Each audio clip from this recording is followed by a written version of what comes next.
Hi, I'm Norma Salinas, student with Samuel Surley. You're not only a dedicated Vietnam veteran, but a strong follower of God and a deacon at Union Branch Baptist Church in Chesterfield, Virginia. So I thought it would be appropriate to speak on a topic that would honor Black History Month. So you were born in the 40s. What was it like growing up as an African American male? It was hard, but it was also a joyous time. It was we went through a lot of situations where I didn't fit us as African Americans, like using the bathroom uh, for blacks only, drinking our water fountains for blacks only, not being able to go into a restaurant and be fed. We had to be fed at around the back of the building through a window, and a lot of other things. School, we got hand-me-down books and wasn't taught to the same capacity as the white kids were taught. Hmm. Okay. So, what was the most memorable event that you encountered while growing up during that Well, time? the most memorable was I grew in an all black neighborhood, but it was we had a lot of children in the neighborhood. We had the opportunity to grow together, play together, and do things that a lot of other black kids that were in the cities that didn't have a chance to do. I was fortunate enough to be raised in the country on farmland, and we had plenty of room to play ball and do things that we didn't have to worry about the streets or anything like that. Okay. Well, you had nine brothers and sisters, right? Right. So you had plenty of friends with them, huh? I had nine brothers and sisters, and there was a lot of big families in the neighborhood. So everybody had more, 3 to some 10 children, which I it was 10 of us, and some other families had 10 kids, and Oh, wow. we just had a neighborhood party on every day, we A should block say. party? Yeah, every day. Okay, so how did that impact your life? Well, it taught me that things uh, on the outside world could affect us if we allow it to affect us, but if not, if we stuck together, grew together, that we could get through those things. Even though at that time it was hard for black people, uh, but we learned to adapt. We learned to get around those things that we were considered to be racism. Okay. So, so I know you were drafted at 19 to serve in Vietnam. Did you ever encounter racism? Yes, during that time the military was not racist like it was during maybe the World War II and Korean War, but there still was racism. We still were looked down on as not being as greater fighters, or that we were looked down on as not being equal to our white counterpart, and we always had to prove that we were as good or even better. We always found ourselves taking the lead just to prove that we were as good or better than our white counterpart. So you had to work twice But, as hard. yes. Oh, okay. You mentioned earlier another time about what was it? Do you remember when you mentioned before that it was what was it? The Black Panthers, was it?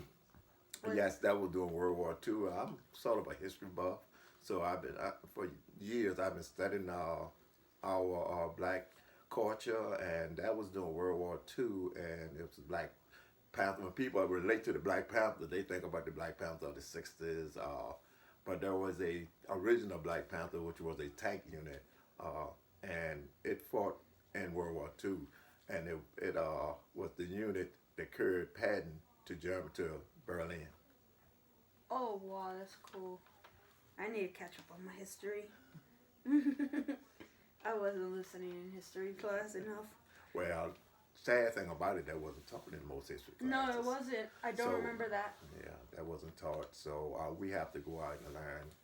So that's one of the things that we wasn't taught about our own history. We were mostly taught about white history, Mhm. not that, Like, like we was a part of their history, which we were a big part of their history. like today's service when who was it again? Captain Williams. I never heard of her. The Hidden Figures. Yes, you probably missed it, but I put that on Facebook every day during this month, and I've been doing it for since 2012. I always put something on Facebook about Black history, so I had put that on 2 weeks ago. Oh, I haven't been checking. Yeah. That's really cool. Okay, so I know that you are like a very passionate person and you like really believe in God. So when did you truly encounter Jesus and you really like went all in and had this faith? That was actually after I came from where I always went to church. I always believed in God. I was baptized at an early age, and but I like any person. At that time, I was a teenager, but I lost my way.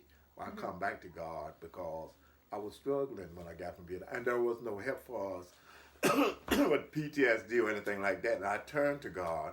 And I found that to be a way and that a guide to help me through the things that I was going through, and kept me basically grounded me. God, I was grounded, and I grew. I loved Him. I studied it. I started studying the Bible like I've never studied before, and as I grew in God and I grew in faith, people say God found, but I really say. We find God, but I'm going to say that God found me, or God, He didn't find me, but He brought me, He accepted me. Oh man, that's a good way to put it. So, what do you think of the current events of this country? Like, where do you think we stand with like our faith, and where do you see us going in like the next 10 years?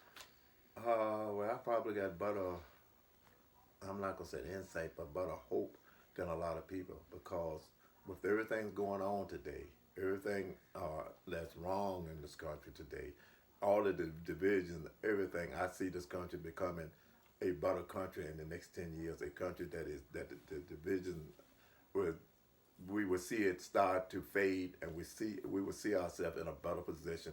We'll see ourselves as truly brothers and sisters, regardless of race or color or nationality or whatever.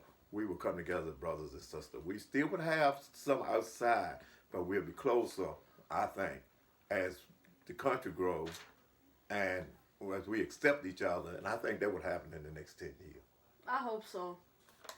Well, thank you for taking the time out. I know you're a busy man with your race and everything.